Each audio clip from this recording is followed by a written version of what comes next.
Hello and welcome back to the part 2 of Eric's confusion. In this part we're going to go a little bit further into why Eric was confused about the wave count. Chart.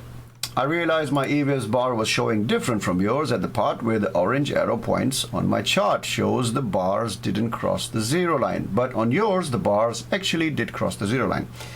That's what it is. So Eric's confused, saying, okay, so my wave is actually showing a 3, but on your chart it's showing a 3, 4, 5. And that is because on my chart it had crossed the zero line. Let's go to my chart.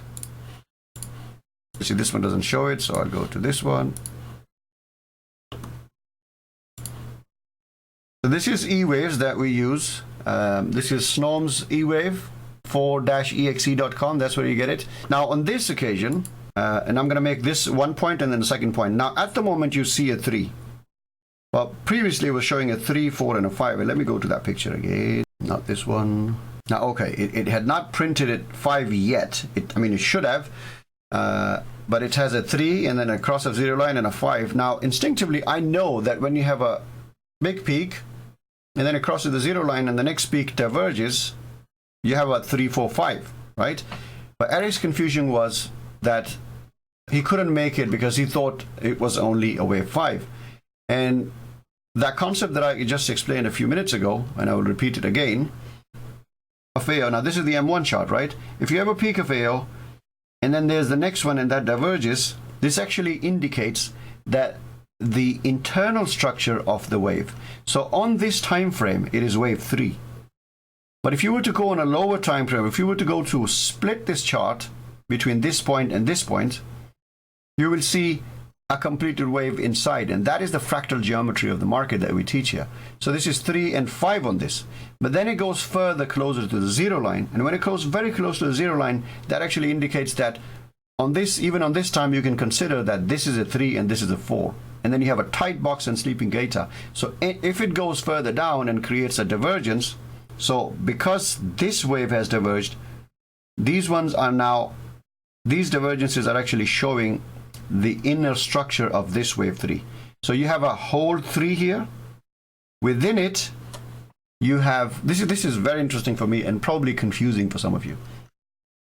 So within a 3, as we all know, there's always a 1, 2, 3, 4, 5, 6 situation. And in AIMS, we don't care about 1, 2. What we care about is 3, 4, 5. That's the set of 1.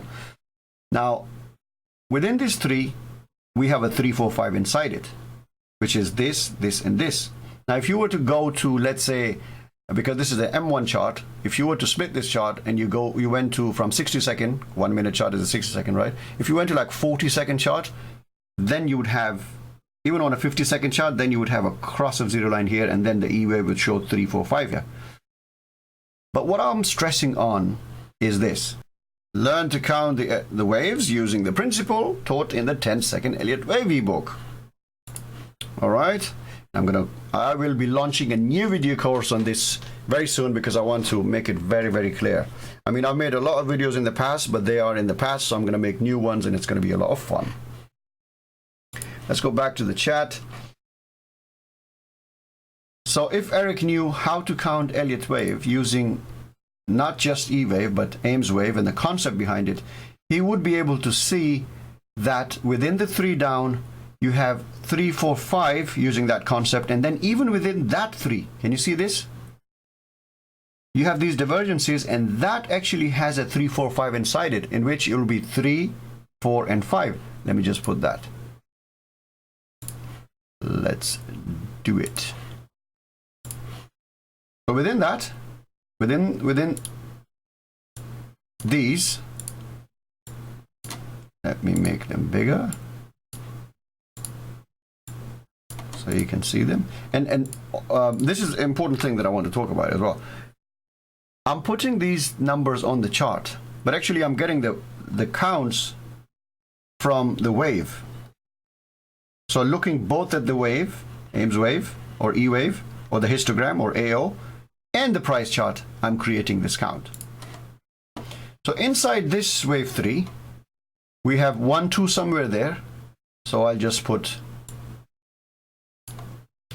1 and 2 there, somewhere there. I don't care where it is. It's 3 here. Within this 3, I have 1, 2, 3, and this would be the 4. As you can even see a PC here.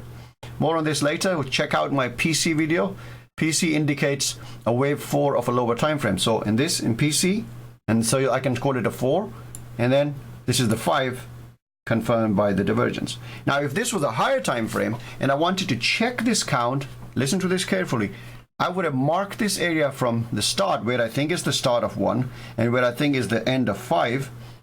I would have marked this area, broken this down by using the principle of having minimum of 100 candles to a maximum of 140. So within this area, starting here, ending here, I have to go to the correct time frame, which shows me not more than 140 and not less than 100 candles.